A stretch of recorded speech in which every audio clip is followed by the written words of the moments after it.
We're starting a show now called The Mystic Pete Chronicles, and I'm Mystic Pete. Every week, through interviews with thought leaders, visionaries, and creatives, and stories, music, and humor, we'll do some deep ponders in this time of great change, and have some fun. If you'd like more information about today's guests, or to be interviewed for the show yourself, I'm at mysticpete.com.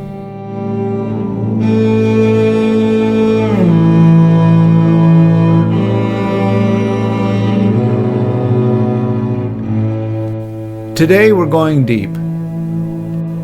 This show is about death and dying. I do an extended interview with Lynne-Anne McGrail, who's an End of Life Doula, and then a story by me, Mystic Pete, Judith's story. Stay tuned.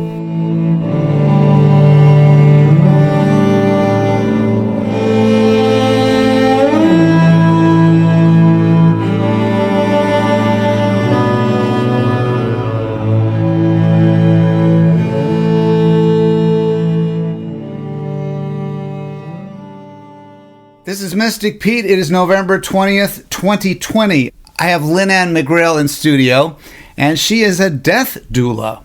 Hi, Lynne-Anne. Hello, Pete. How are you? Great. I think we should start out by you explaining what a death doula is. Absolutely. I actually call myself an end-of-life doula, which is the same thing as a death doula. People will often ask, what is even a doula? And a doula is the Greek word that means a non-medical person who provides emotional, mental, and spiritual support. And people will relate to a birthing doula. You know, when you're giving birth, they have a midwife or a birthing doula there. This is the same thing, only it's at the other end of life.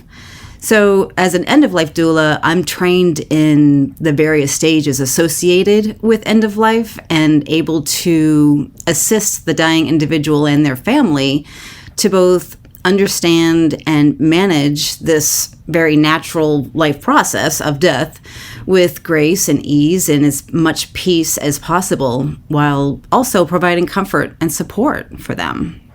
Sounds like a very important, helpful practice that is probably present in a lot of different cultures, but is very new to ours. Well, it's interesting you say that, because really, if we did a survey, hospice did a survey, where they asked people where would they like to die, and 92% said they want to die at home. And what that means is that back in the tribal days, when the community and the family and the loved ones all came together and supported this person at home in the comfort of their bed, surrounded by their pets and their personal things, and provided support in their transition. And then through the years, that tribal way of dying sort of fell by the wayside, and it became like this medical model of dying. So you go to the hospital, then you go to a nursing home, and then you die in a nursing home. And so this whole end-of-life movement, if you will, is about bringing back that tribal way. It's about being present and fully actively holding space with somebody, with their family, with their loved ones, with the church community, their neighbors, surrounding this person at home so they can die with peace of mind. And I just love that you bring that up, because it is a very tribal way of being, and it's nothing new. What we do is nothing new. They just added a name to it, and now some of us get paid to do it. Not very much, but we get paid. I am a healer, and I've worked with death and dying, and I'm sure when you even bring up this topic, people want to share stories. There's so much emotion, and it's so charged, and it's such an important part of life that is really not talked about much. Part of the reason why I wanted you on my show, I want to start the conversation on radio. But what comes to mind to me, so here I am wanting to immediately share something about my personal story, but this is to lead into the next question. My dad, in his mid-90s, had suffered terrible decline in health, and he was just very little left. And I told his caregivers and my mom, if he's going, let him go. He didn't want to be here. He was terribly depressed. He wanted to go. It was obvious. But he had some kind of incident, and he actually died, but they called the paramedics, and they resuscitated him, carted him off in an ambulance to the emergency room. Like, this huge trauma surrounded what was kind of a definite and simple process. So it turned it into alarm and craziness. And he could have actually been on a breathing machine for months had not some wise emergency room doctor decided to not do it. So we are in this traumatized situation around death, and we panic, and suddenly there's the paramedics, or you're in a nursing home far away.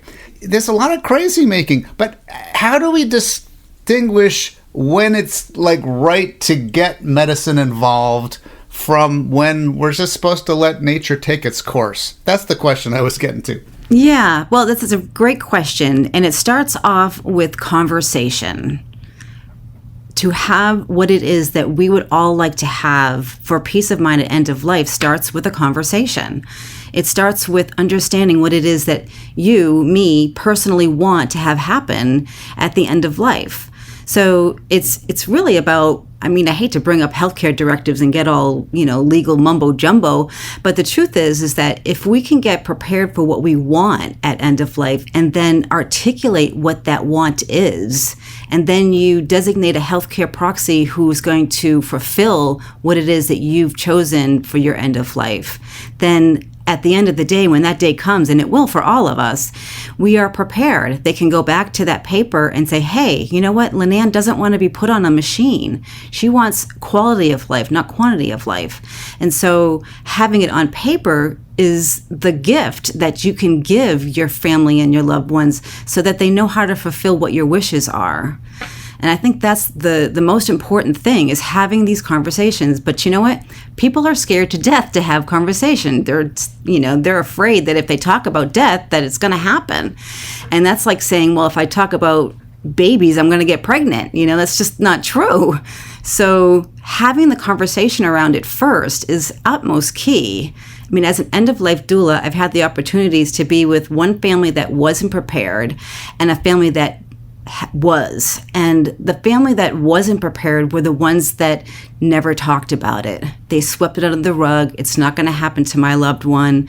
There's a lot of denial. And then at the end of the day, in that 11th hour, crisis mode happens, and now you're making all these really, really tough decisions in a stressful time, and it can all be avoided by talking about it ahead of time. And when you talk about it ahead of time, then everybody knows about it. Everybody knows what to expect. There's no surprises.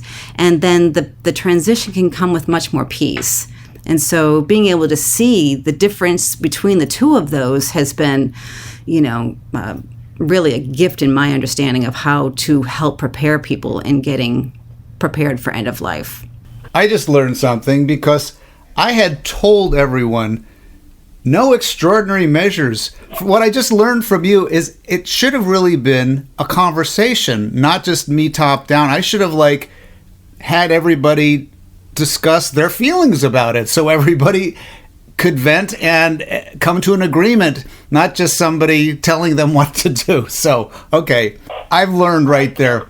Yeah, ideally the person who is the one who's been terminally diagnosed and is the one that's transitioning has prepared ahead of time so that you and the family would know exactly what to do.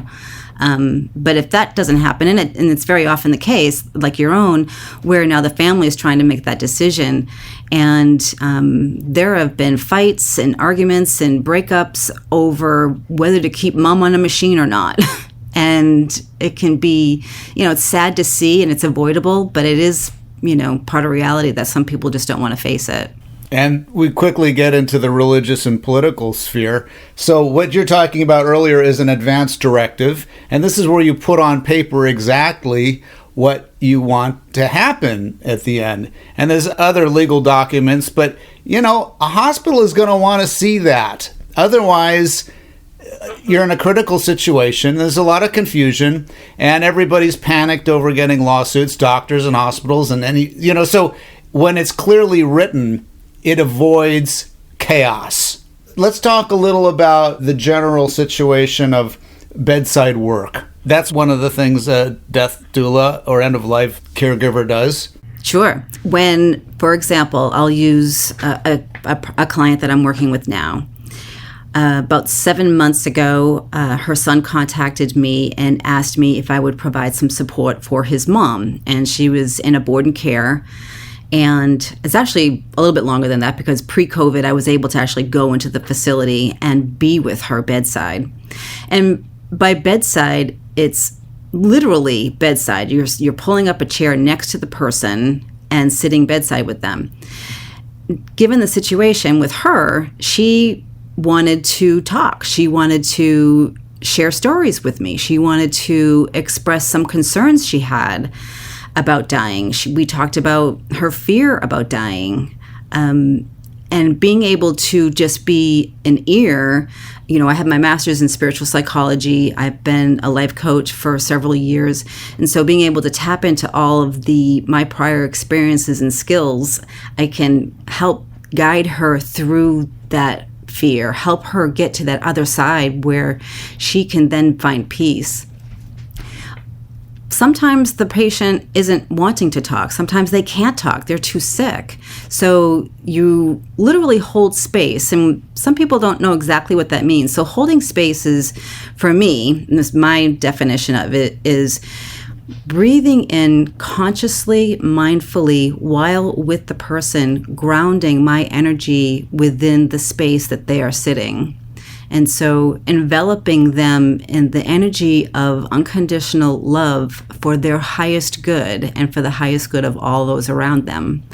And so in this space, holding them exactly where they're at, not trying to make anything better or different, letting them know that where they are is the perfect space to be, that they're not judged for the way that they're being right now, and being fully present with them.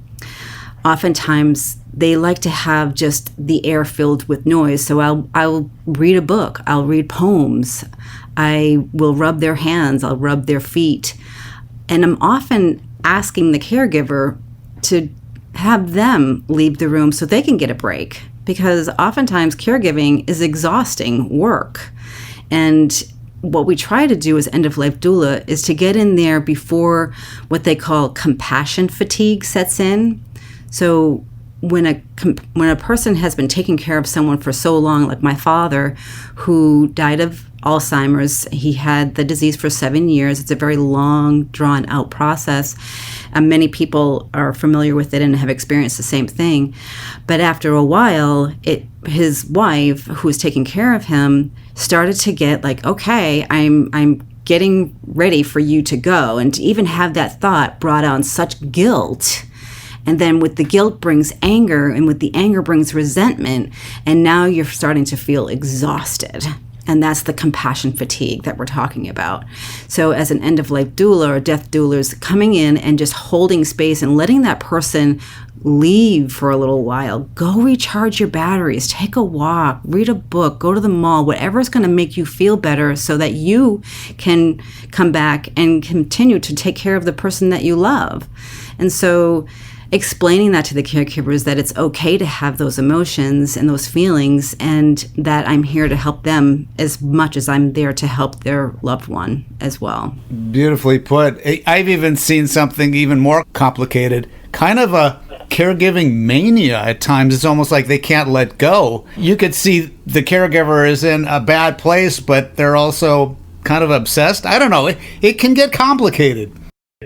Well, death is complicated because we make it that way. We overthink it, we analyze it, we dissect it. When we can let go and slow down, like the people who don't want to let go and feel like they're going to run themselves in the ground taking care of people. And I can understand that. Because they feel that they're the best ones to take care of that person. They don't want anybody else interfering. They don't know how to take care of my person. This is my loved one, not yours.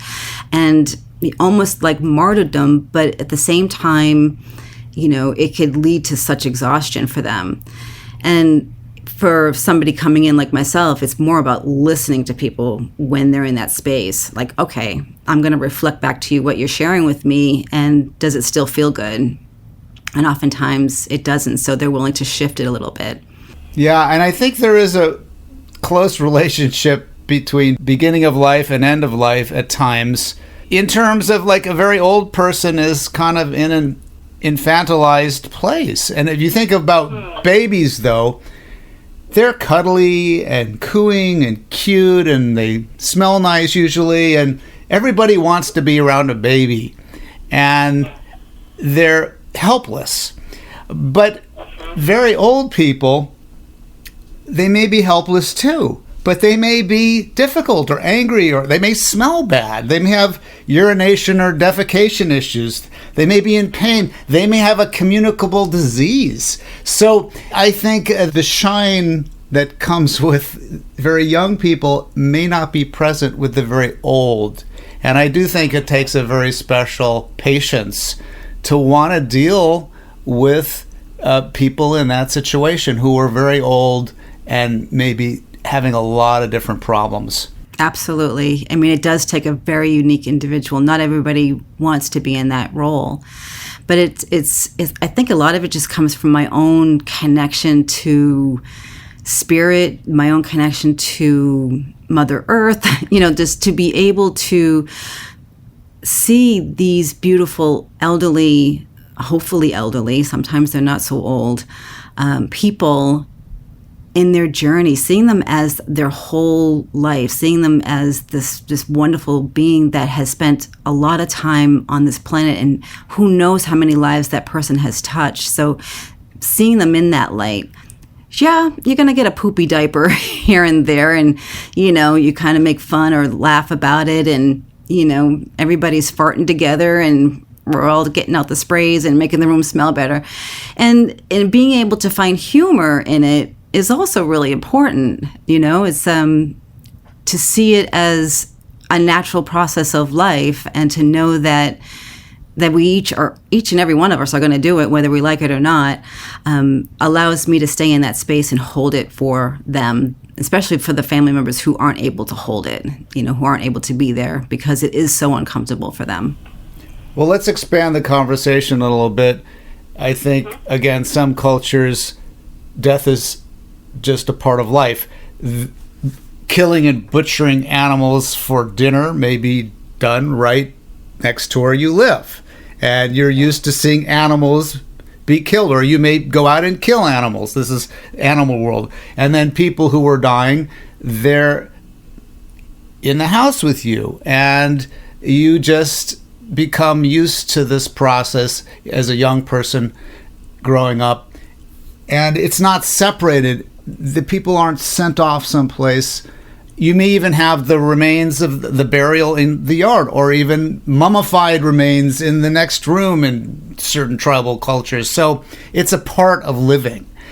Now we're estranged from death. It's far off. It's sanitized. The death and dying process is all like someplace else and done by somebody else. Burial by professionals. So we're so separated from this necessary ultimate component of living. Let's talk about that a little, and death and its meaning, and how people can relax a little more and include it a little bit more in their consciousness. Yeah, I think a lot of that goes back to having conversations around it. Once a month, at the beginning of the month, I hold what's called a death cafe. I don't know if you've ever heard of that. It's a death cafe. Death cafe. I had a punk band called that when I was a teenager. Really? It's a joke. What a great name. I love it. Yeah. A death cafe is an opportunity for like-minded people who want to talk about death, but because our society doesn't, they feel at a loss. They know that it's a natural part of life, and that, like the tribal days is just part of who we are. But when we're together in a forum that we have permission to talk about it, oh my goodness, what a rich and enlightening conversations we have around it. And people will talk about their curiosity around it. They'll talk about their experiences. They'll talk about situations that are happening with them real time in their life. And it's a self-guided group, and people just are open to share if they want to share or not share. And I think, starting with places like that, bringing death back to the table, allowing people to talk about it and letting them know that it's okay is a good starting point. I think trying to right the wrongs around how society views it is kind of like an uphill battle. If we can just step into it from our own heart space, having conversations like you and I, and you doing these wonderful interviews around it, is another great starting point. It's just letting people know that it truly is okay to talk about it. And it's funny what happens when you talk about it. You become a little bit more comfortable around it. And the more you become more comfortable around it, then you can start to feel better and prepared for it. And once we do prepare for it, we have that advanced care directive and our healthcare proxies. It's like you can start living. It's like starting to live life fully, because now you understand that, we don't know if we're here tomorrow. We don't know if we're here next week. But we do know we're here right now. And how are we living in our moment right now? Are we happy? Do we have joy? Are we content in our life? Do we have a job that we love? Are we in a relationship where we feel loved?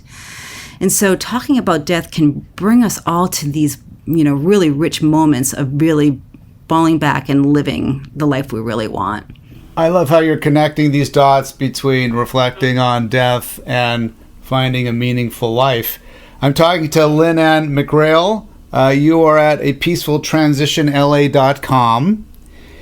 And let's talk a little about religion now and how that figures into your practice. Well, my religion is like Gandhi's. It's called kindness.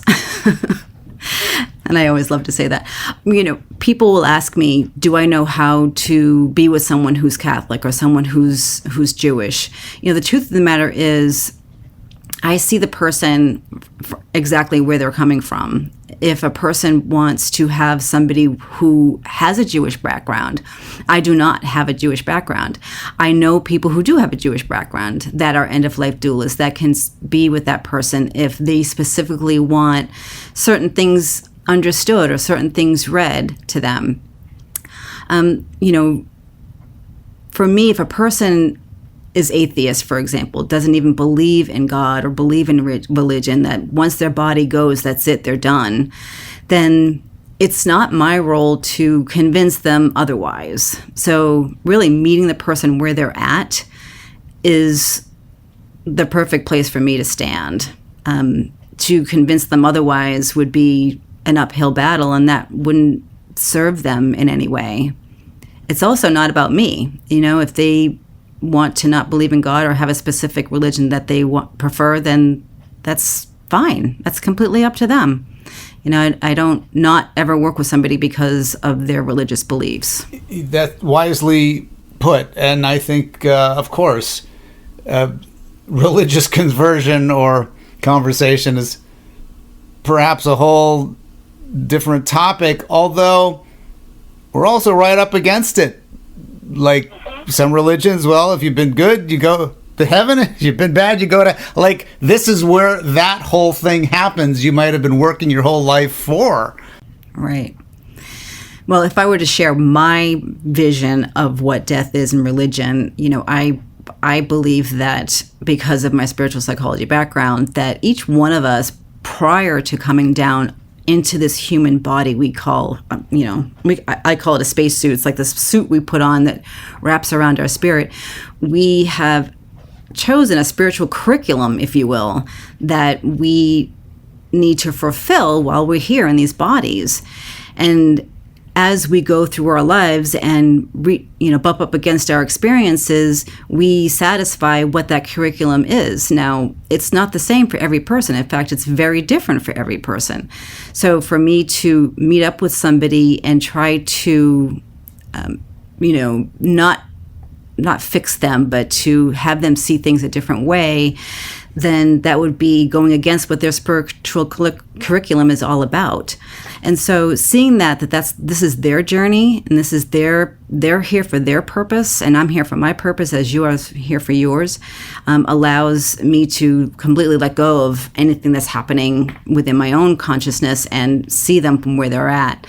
I also know that once we leave this body, we're not really dead. My brother, who died at 13, still is very much alive inside my heart. I just need to close my eyes, be still for a minute, call him forward for me, and I get a whoosh over my body that lets me know he's with me and guides me throughout my day. As my 32-year-old niece who recently passed, I call upon her to help me through some tough times, to help me through anxiousness that may come up, and I literally feel her with me. So that's my perspective on it. I believe that we're spiritual beings having a human experience, and that's kind of how I go forward in my life around the concept of religion and dying. Such an important point. So death, to some people, is where it all just ends and turns blank. But to a lot of people, it's where they turn into angels or they go to heaven. So it's, in a sense, the zenith of life. So at the same time, it's the height and the depth of our existence. I mean, and death is, we're scared of it. It can be painful. It can be terrifying. Every horror movie has something to do with death going on in it. So the plot thickens. The work of the death doula, there's just a lot of different conversations happening. And, changing the topic a little bit, I think one way that people encounter death, probably the most common way, is through the death of a pet. And I don't know if people have never been really close to a dog or a cat or any kind of animal, they may not realize the depth of the relationship that happens. And I've counseled people, I've talked to people, and they're telling me about their dog that died when they were 15, and tears come to their eyes, and now they're 50. It's a profound experience of loss, losing a beloved pet. I don't know, does this figure into your work at all? Well, it's interesting you say that. I just had a great conversation with a grief coach who specializes in pet loss, and a fascinating individual. But, the grief is grief, and loss is loss. And a lot of people who don't have children will have pets, and they're like their children. I mean, they literally are like a family member for them. And so when we talk about understanding that space cannot be filled again, that four-legged friend or bird or whatever kind of pet it was served a purpose in our life, and they're a very rich purpose, and it allowed our lives to be more satisfying and more fulfilling. And when that's gone, absolutely, that loss is powerful. That loss is devastating. And to acknowledge the loss and to allow it to be what it is, to hold on to it, not ignore it, not throw it under the table or under the rug and let it just, try to go away on its own, because it won't go away on its own. And it is okay that it's painful. Does that make sense? Like, it's okay that it hurts. And then eventually, the more we let it be okay that it hurts, then it doesn't ever stop hurting, but it gets softer and it gets a little bit more malleable. And so then more space can start opening up a little bit to maybe get another pet, to fulfill the desire to have a furry friend in our life. But it's really about acknowledging the loss and letting it be okay to have that loss. It's just, I can't tell you how key that is in the healing, to be able to, accept and move on. Well, we're at the point in the conversation where we're getting into the heart of this issue, and that's loss. I mean, there's the mechanics and mechanism of death and dying, which we've been discussing, but then there's the loss, and that's kind of what it really is all about. And speak a little bit more about that. Yeah, it is. I mean, I provide a workshop around, it's called the Sacred Circle. And what we do is we create something like you would a vision board. We create something that would represent that person that passed. So, for example, when my niece passed away, she's 32, and the loss was absolutely devastating. I couldn't even breathe for the first week and a half of after her passing. I couldn't function. I couldn't, even going to the grocery store saying, "People, don't you understand? My niece just died. Why are you so happy? This isn't right." And acknowledging that and being able to sit in that. And what we did was we create something that's physical that would help bring that sense of loss to a place where it just gets a little bit softer. So I created this vision board around her that depicted her love of water, that depicted her love of dolphins, that showed a beautiful sunset, that I had a picture of her in the upper right-hand corner overlooking all of that, which I put on this collage.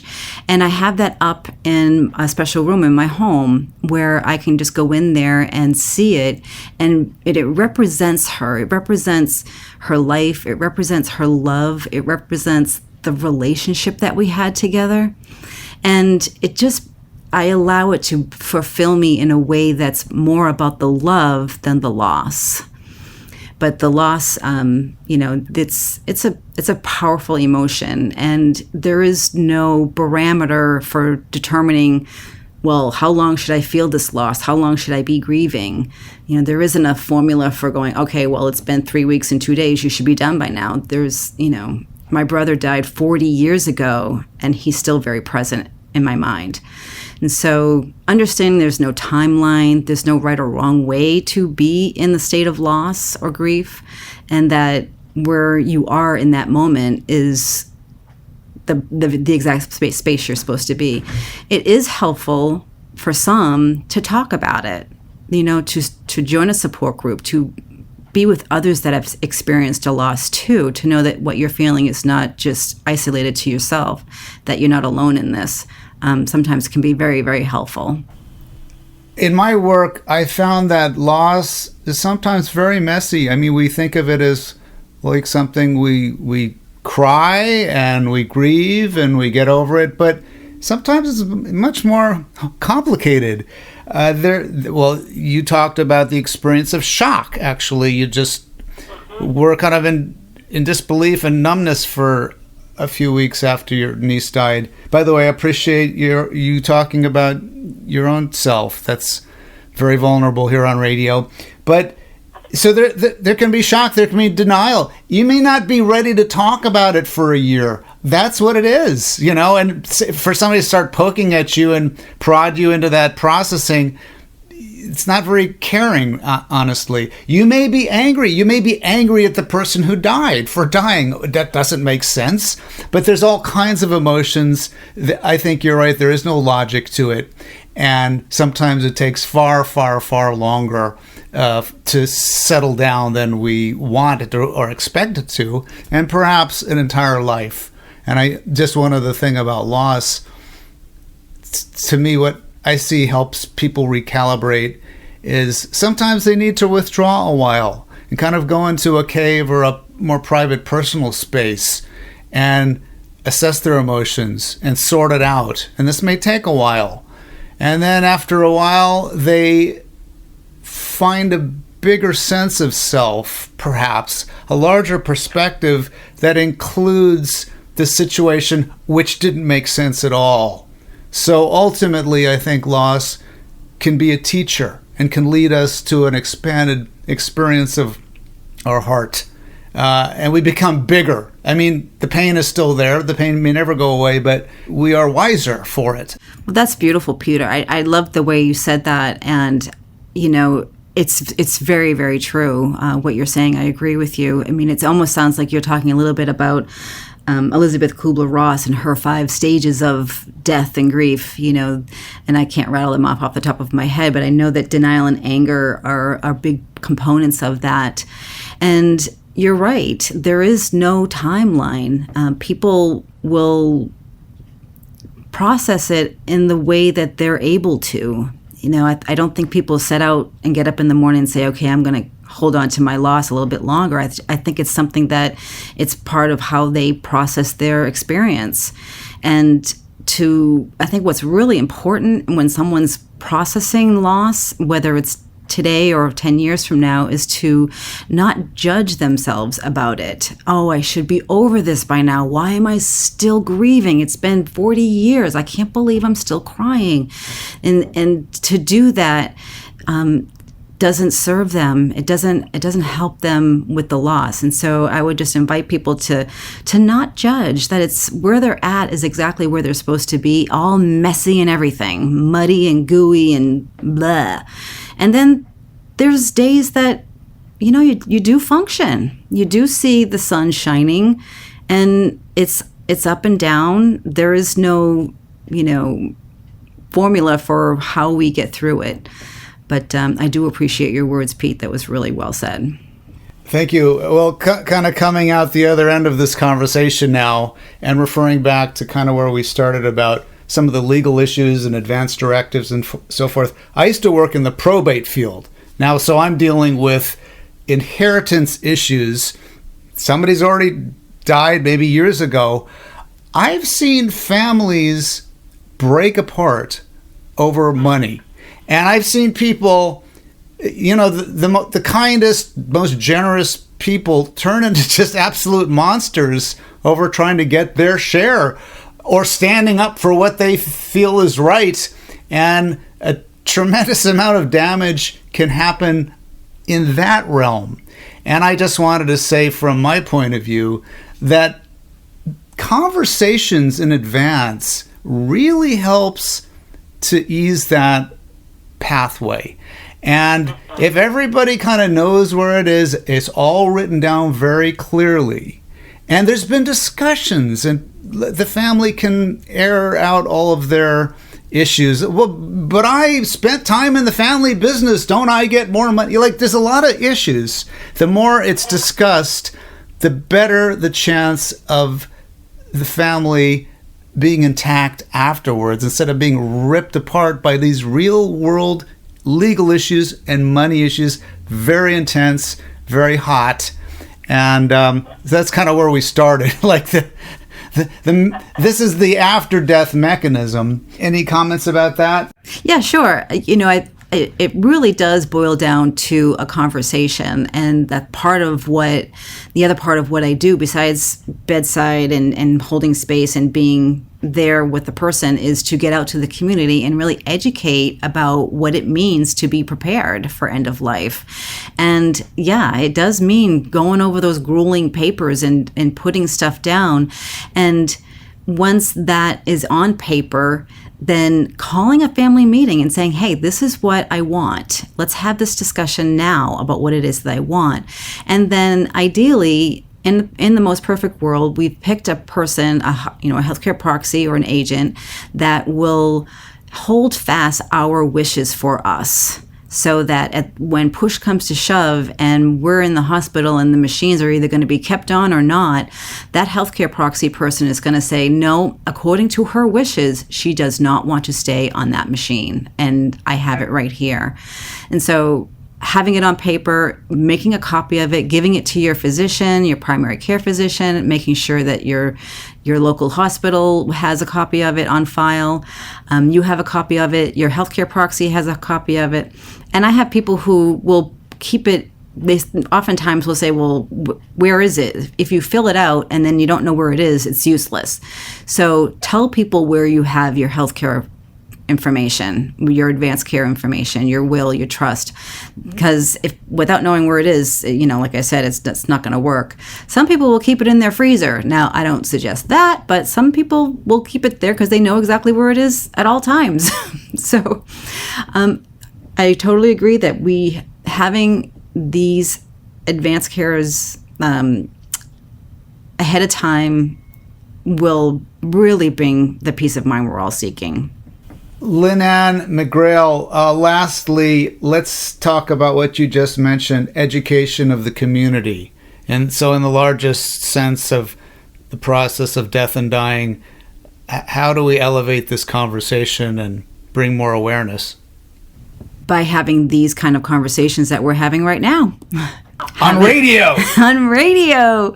Mystic Pete, yo!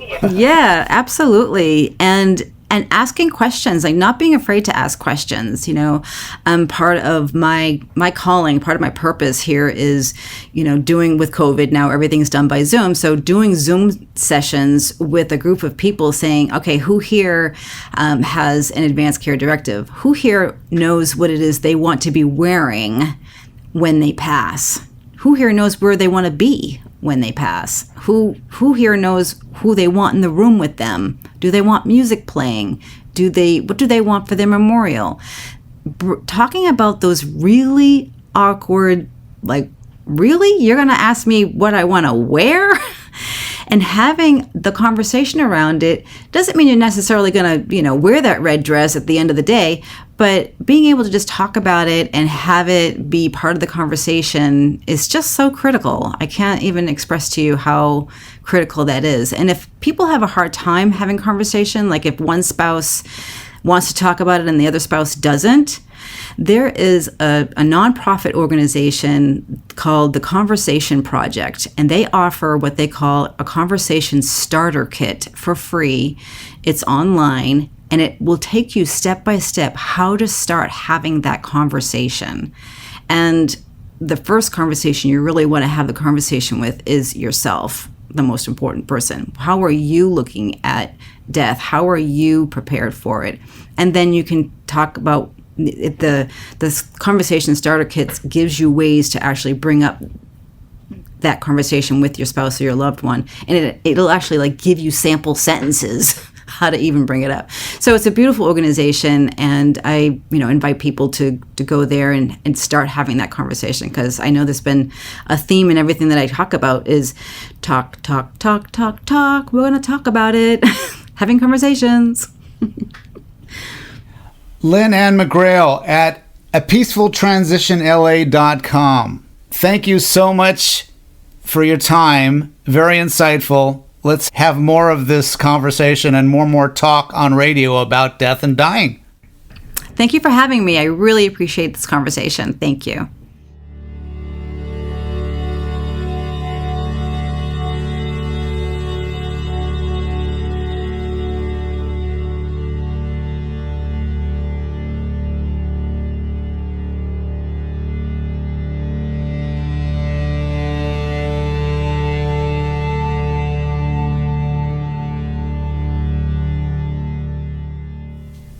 Judith's Story by Mystic Pete. I have to credit my sister Judith with inspiring me as a musician. Some of my earliest memories are shooting marbles under the black Mason and Hamlin baby grand piano she played every day. Mozart's and Bach's melodies, which she practiced over and over until perfected, are deeply etched in my brain.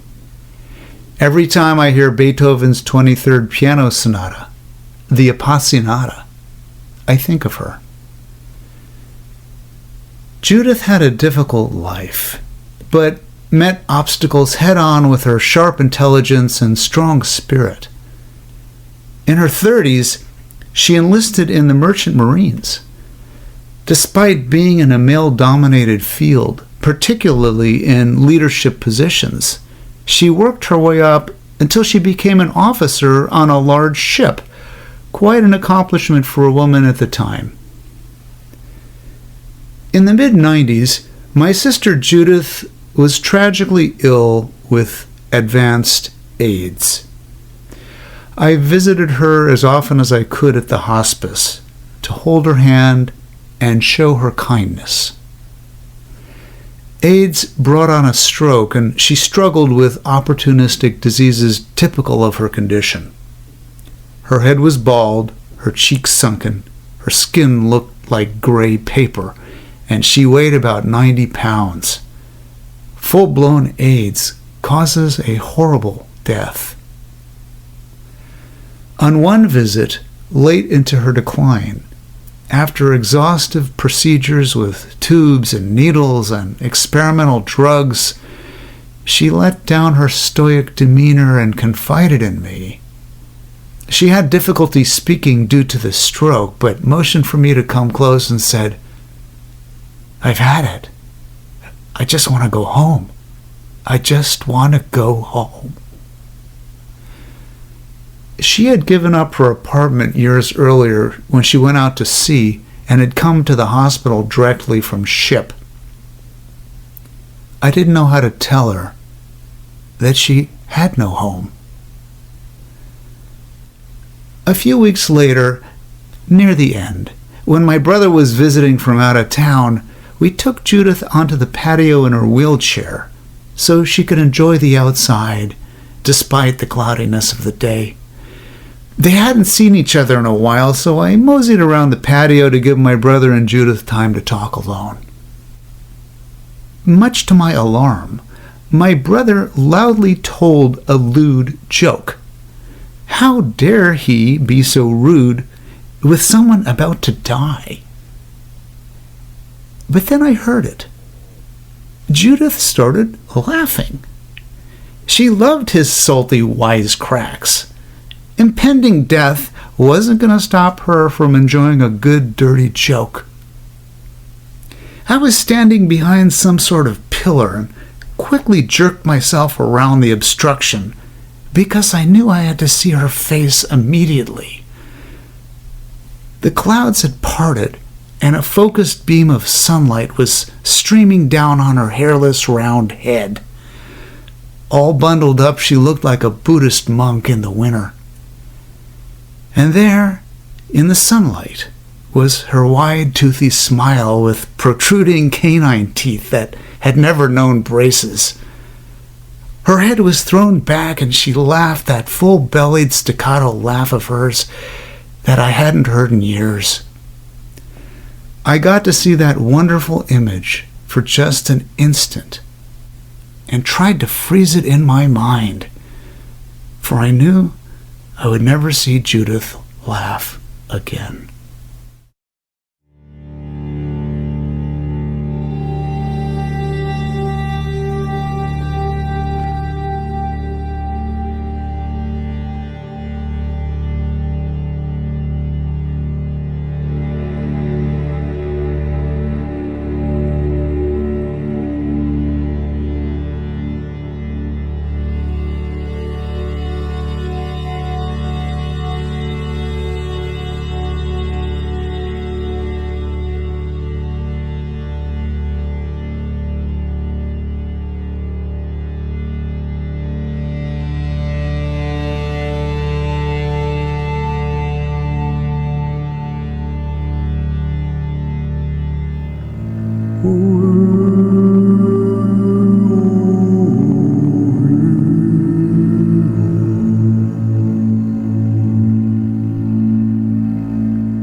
We are coming to the end of a show called The Mystic Pete Chronicles. Today's show on death and dying, I interviewed Lynne-Anne McGrail, who is an End of Life Doula, and wrapped it up with a story that I wrote called Judith's Story.